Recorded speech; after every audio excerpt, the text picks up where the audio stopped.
Dicen que el precio de la paz muchas veces es el alma de aquellos que están dispuestos a cargar con el peso de la guerra. Y si alguien que entendió ese sacrificio, ese fue sin duda Senju Tobirama. Un hombre que para muchos suena fuerte, seco e incluso polémico.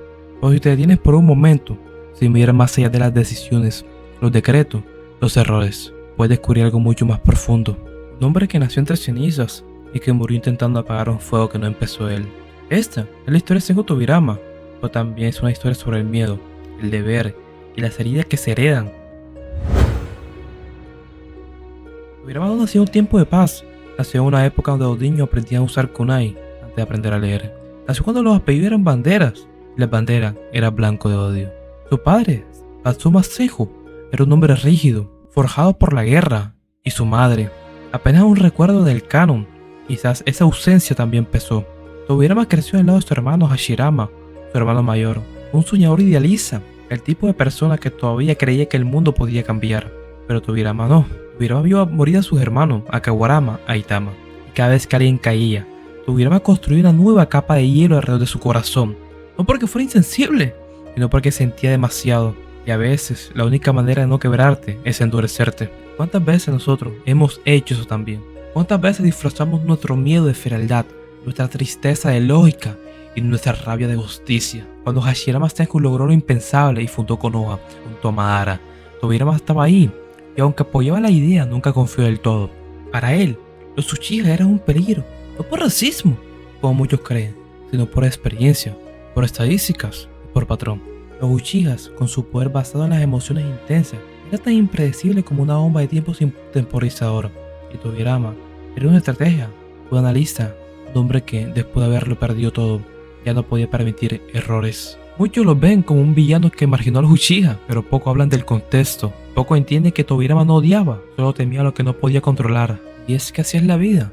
Todos somos Tobirama en algún momento, cuando una traición nos cambia, cuando el pasado nos enseña a ser cauteloso, cuando elegimos protegernos, aunque eso implique alejarnos de los demás. Tobirama no era malvado, era un humano, y nosotros a veces herimos tratando de protegernos. Tras la muerte de su hermano Hashirama, Tobirama se convierte en el segundo Hokage, y aquí es donde su legado se vuelve complejo. Por un lado, creó instituciones que siguen siendo base de Konoha, la Academia Ninja, los exámenes Chunin, la policía militar, irónicamente liderados por los Uchiha e incluso los ambos.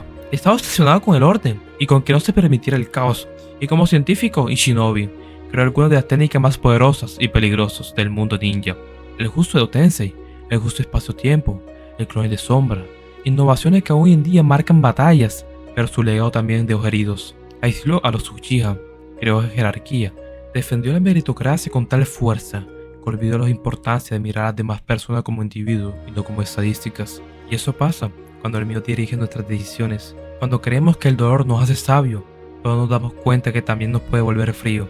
Tobirama era brillante, pero su mayor enemigo no era Madara, no era ningún rival, era su propio corazón, un corazón que nunca tuvo tiempo para sanar. Ahora vamos con una analogía con la vida real. Piensa en esto: ¿cuántas veces dejamos que el pasado nos defina? ¿Cuántas veces dejamos que lo que nos dolió se convierta en ley? Tobirama veía el mundo como una fórmula, como una ecuación que debía resolverse con lógica, pero la vida no siempre es lógica. A veces hay que confiar, a veces hay que sentir, y eso Tobirama nunca pudo hacerlo del todo. Tobirama muere joven, no por arrogancia, sino por lealtad. Cuando su escuadrón estaba rodeado, él se ofreció como carnada para que los demás pudieran huir. Sabe que era un suicidio, pero lo hacen con calma, con alguien que entendió que su rol en la historia era ser un puente, no el héroe, no el soñador, el puente entre dos eras, entre la era de paz que Hashirama soñó y la esperanza que Hiruzen tendría que construir. Y eso también es ser grande. A veces ser el villano es un cuento, es necesario para que al final sea feliz. A veces el héroe no se ve como tal, no tiene capa, no tiene fans, solo decisiones y difíciles. Tobirama no fue perfecto, fue terco, fue frío, duro, pero también fue valiente, brillante y protector. Quizás ese sea su mayor legado.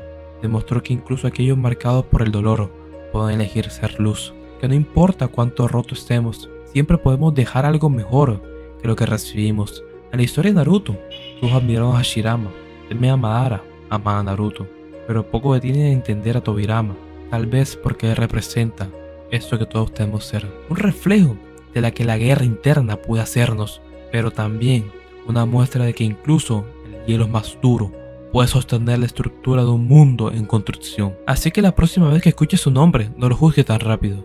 Recuerda que a veces los cimientos fuertes están hechos de dolor, sacrificio y silencio que nadie puede escuchar. Tobira Masenju no fue el héroe que el mundo aplaudió, pero fue el héroe que el mundo necesitaba. Y es eso lo que lo convirtió en leyenda.